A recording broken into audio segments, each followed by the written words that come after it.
ছাত্র জনতার গণ অভ্যুত্থানে বাংলাদেশ জাতীয়তাবাদী ছাত্র দলের ৪৯ জন নেতা কর্মী শাহাদাত বরণ করেছেন।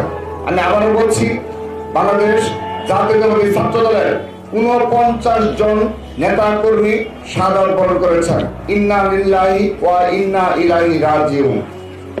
এই আন্দোলনে হাজারের অধিক ছাত্র জনতা শহীদ হয়েছেন।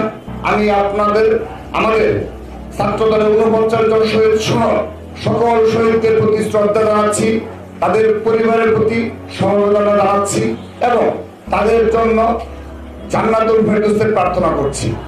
প্রিয় সাংবাদিক বন্ধুগণ, বাংলাদেশ জাতীয়তাবাদী ছাত্র দল ২০০৭ সাল থেকে অগণতান্ত্রিক সরকারের বিরুদ্ধে আন্দোলন করে আসছে।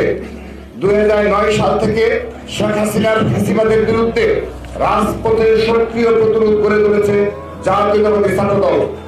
গণতান্ত্রিক সংগ্রামে আমাদের অসংখ্য সহযোদ্ধা গুম, খুন, ক্রসফায়ারের শিকার হয়েছে, আয়নাঘরে বন্দী হয়েছে, রিমান্ডে কারাগারে নির্যাতনের শিকার হয়েছে। শত নির্যাতনের পরেও আমাদের সংগ্রাম অব্যাহত ছিল।